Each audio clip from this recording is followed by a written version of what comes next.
Art director 2 லட்சம் ரூபாய் வாங்கிட்டு ஃபுல்லா குடிய குடிச்சிட்டு படுத்துட்டாரு. துண்டா புதுசுல எல்லா இடத்தையுமே வித்துட்டேன். இது சிவனுக்கே செலவு பண்ணணும்னு எடுத்து நான் சம்பாதிக்கிறதுக்கோசரம் இருக்கல.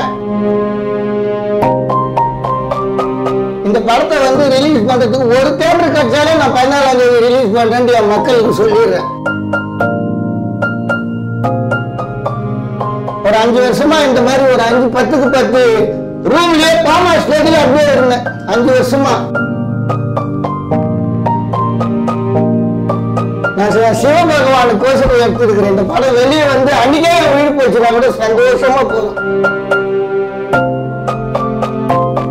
தெலுங்குக்கு போயிட்டாங்க.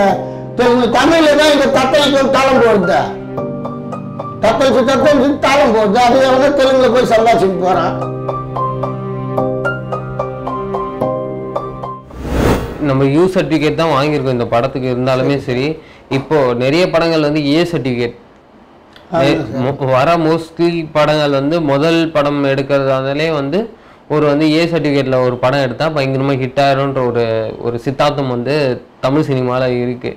இருந்தாலும் நீங்க ஒரு யூ சர்டிஃபிகேட் படத்தை வச்சுக்கிட்டு இந்த அளவு கஷ்டப்பட்டு இருக்கீங்களே, ஏன் அப்படிங்கிறது? நான் என்ன சார் பண்ணது, இந்த யூ சர்டிஃபிகேட் வந்தது எனக்கு ரொம்ப சந்தோஷம்தான். நான் உயிரோடு இருக்கிற எல்லாமே இந்த யூ சர்டிஃபிகேட் படமே எடுத்துன்னு இருக்கணும்னு ஆசைப்படுறேன். அதுக்குள்ள ஆயுஷே முடிஞ்சிடும் போல இந்த படத்துலயே. நான் ரிலீஸ் பண்றதுக்கு எது பண்றது சொல்லுங்க.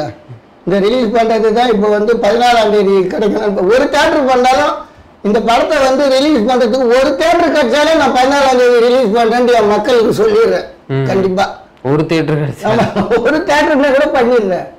ஆமா, லாபம் வருதோ எனக்கு வரலையோ 10 கோடி நான் இடம்லாம் வித்தேன். எங்க பாட்ட சொத்து இருந்தது. எங்க பாட்ட சொத்து விவசாயம் தான். எங்க பரம்பரையே விவசாய பரம்பரை தான். விவசாயத்துல இருக்கிற சொத்தெல்லாம் வித்து தான் இப்போ வந்து உள்ள போட்டு 2 இது சம்பாதிச்சு அது மாதிரி இருந்து அந்த சொத்தெல்லாம் வித்துட்டு தான் நான் இந்த படத்தையே எடுத்தேன்.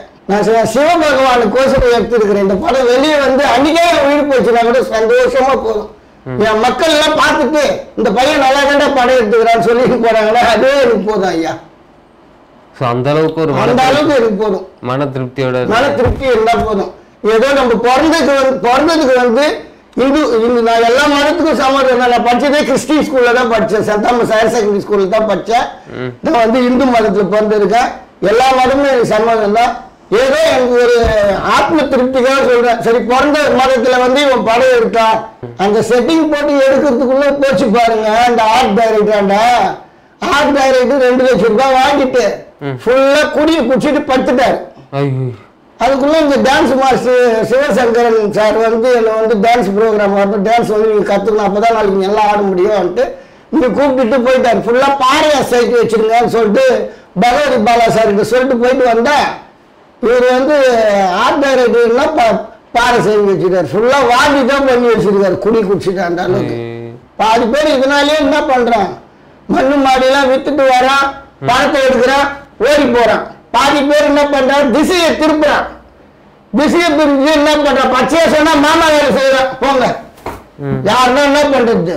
என்ன தப்பா கூட நினைச்சுக்கீங்க நீங்க.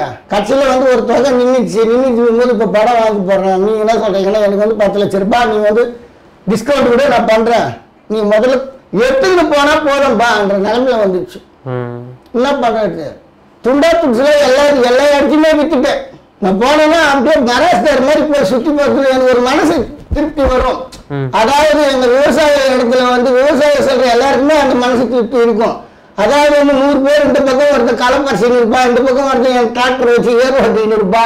அதெல்லாம் பண்றதுக்குள்ள பரவாயில்லப்பா, நம்ம பிறந்தோம் ஏதோ ஒரு 10 பேருக்கு வேலை கொடுக்குறோம், பரவாயில்ல. இந்த பக்கம் வந்து அந்த திருப்தி இருக்கு பாருங்க, அப்படியே தேவலோகத்துல நம்ம இருக்கிற மாதிரி இருக்கும். அந்த விவசாயம் பண்ற எனக்கு சொல்றேன், அதே மாதிரிதான் விவசாயிகளுக்கும் அந்த திருப்தி இருக்குது.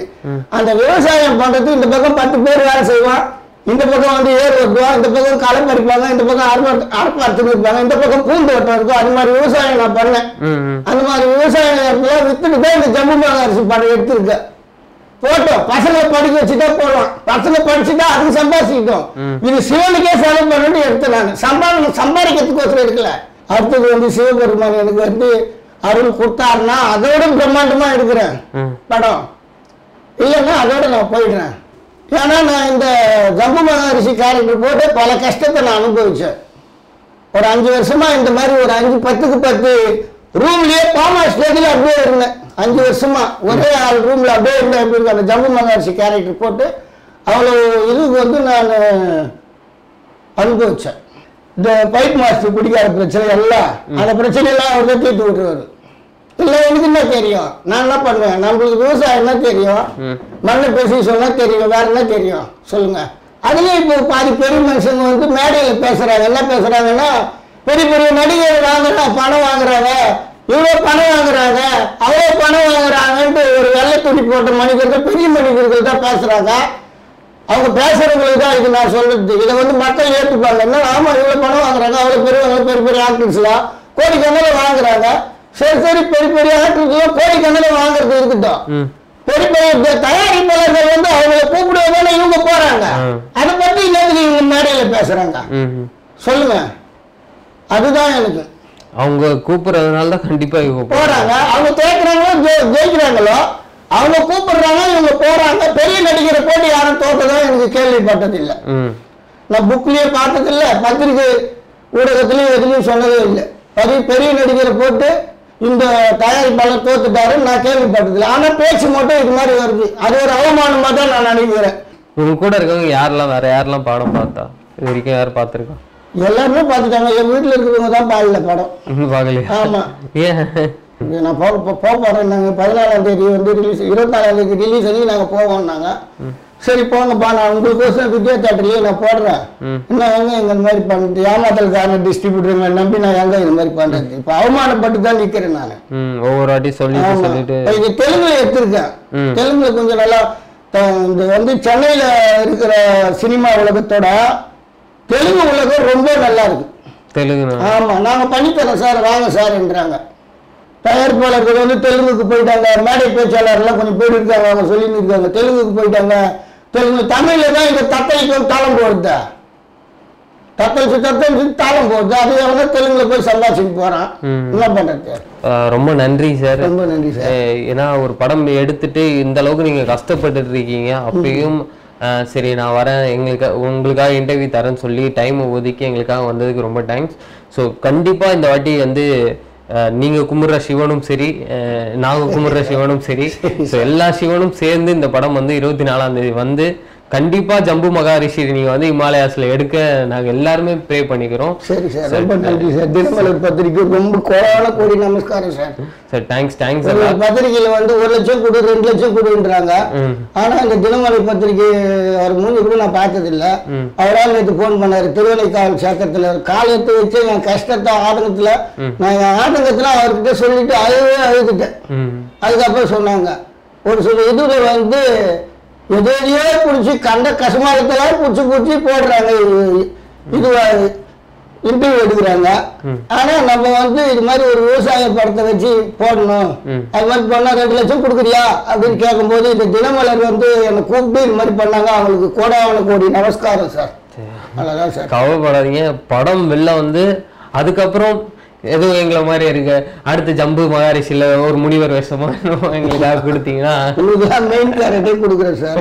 Sir thanks a lot sir. படம் வந்து ரிலீஸ் ஆகட்டும். எல்லாரும் இந்த வாட்டி நாங்க சொல்றோம், தினப்படம்ல இருந்து சொல்றோம், கண்டிப்பா 24ஆம் தேதி வந்து ஜம்பு மகாரிஷி வந்து ரிலீஸ் ஆகுது. எல்லாரும் தியேட்டர்ல போய் பார்த்து என்ஜாய் பண்ணுங்க. 14 சார், 24 முடியலன்ட்டாங்களா? இப்ப பணம் கட்டிருக்குன்னா 14ஆம் தேதி தான் சொல்லியிருக்கோம் நாங்க. அடுத்த மாசம் 14ஆம் தேதி. ஸோ 14ஆம் தேதி, அடுத்த மாசம் 14ஆம் தேதி வந்து கண்டிப்பா ஜம்பு மகாரிஷி வந்து ரிலீஸ் ஆகுது. எல்லாரும் தியேட்டர்ல போய் பார்த்து என்ஜாய் பண்ணுங்க. முக்கியமா ஆன்மீக பக்தர்களா இந்த படம் வந்து பயங்கர ட்ரீட்டாவே இருக்கும். So thanks lot. நன்றி சார்.